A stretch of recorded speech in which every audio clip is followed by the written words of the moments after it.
প্রত্যেকটা ঋতুর যেমন কিছু সুবিধা আছে তেমনি অসুবিধাও আছে। ও যেমন শীতকালের অনেকগুলো অসুবিধার মাঝে একটা অসুবিধা হইলো কোনো কোনো খুব বেশি পেটো লাগে, গরম গরম হতা হতা খাইতে ইচ্ছা করে, কিন্তু সমলের ভিতরে থাকি বারইয়া কিছু করতে ইচ্ছা করে না। আর সবচেয়ে বড় সুবিধা হইলো পুরাটা সিজন জুড়িয়া বাজারও থাকে সবজির মেলা, নানান রঙের নানান জাতের কালারফুল সব শাকসবজি পুরাটা বাজার রঙিন করিলায়। এই শীতকালীন শাকসবজি গুলা খাইতে যেমন মজা তেমনি দামেও সস্তা। আজকে বাজারও আইয়া দেখি আস্তে আস্তে শীতকালীন সব শাকসবজি বাজার হওয়া শুরু হয়ে গেছে। আর এই শাকসবজি গুলা যেন শীতের আগমনী বার্তা সবার কাছে পৌঁছাইয়া দেয়। তো আজকে বাজারও আইয়া কিতা কিতা কিনলাম এবং লগে শীতকালীন কি জাত শাক কিনলাম ওটা সপ্তাহ মিলাইয়া থাকবো আজকের ব্লগ। আশা করি ভিডিও শেষ পর্যন্ত আমার সাথে থাকবা। আর পুরাটা ভিডিও দেখিয়া যদি ভালো লাগে অবশ্যই লাইক কমেন্ট শেয়ার দিবা।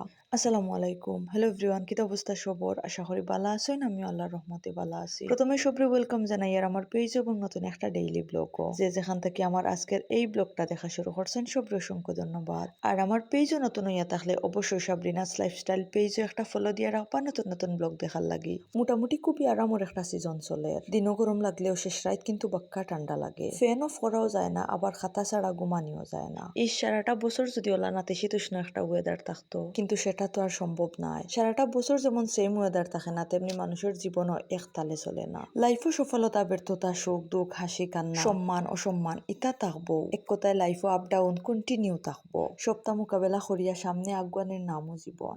যাই হোক বাজারও আইয়া কালারফুল সব শাকসবজি, বিশেষ করে শীতকালীন কিছু শাকসবজি দেখিয়া মনটা খুশিতে ভরে গেল। আস্তে আস্তে বাজারও শীতের সব শাকসবজি আওয়া শুরু হয়ে গেছে। আজকের ওয়েদারটা মোটামুটি কুল, কিন্তু শাকসবজিত আগুন দাম। আমরা ইন থেকে কিতা কিতা সবজি কিনা যায় দেখি। আর এদিকে আমার মেয়েও একটু আমরা হেল্প কররা, তানোর মেবি বেগুন চয়েস হয়েছে, কিন্তু আজকে আর আমরা বেগুন কিনা হয়েছে না। আমরা ইন থেকে কিছু কলমি শাক এবং লাই শাক কিনছি। কলমি শাক বাজি এবং লাই শাক ভর্তা খাইতে খুব বেশি মজা লাগে। সাথে কাঁচামরিচ এবং ধনিয়া পাতা কিনে আইছি আলু কিনার। সবকিছুতে যেহেতু আলু লাগে বাজারও আইলে অন্যান্য সবজির লগে একটু আলু কিনাও লাগে। যেমন ফার্মর মুরগি নিরলা মাংস খাওয়ার আলু দিয়া মাংস অথবা আদা জামির দিয়া মাংস খাইতে বেশি মজা লাগে। আর আমরার ঘরে যেহেতু কোনো ফ্রেঞ্চ ফ্রাই খাওয়া হয় ও কারণে আলুটা একটু বেশিও লাগে। তো আলু কিনে আইলাম মুরগি কিনাত। ইনতা কি দেখি শুনি মোটামুটি সাইজের একটা মুরগি কিনে আইলাম ডিম কিনাত।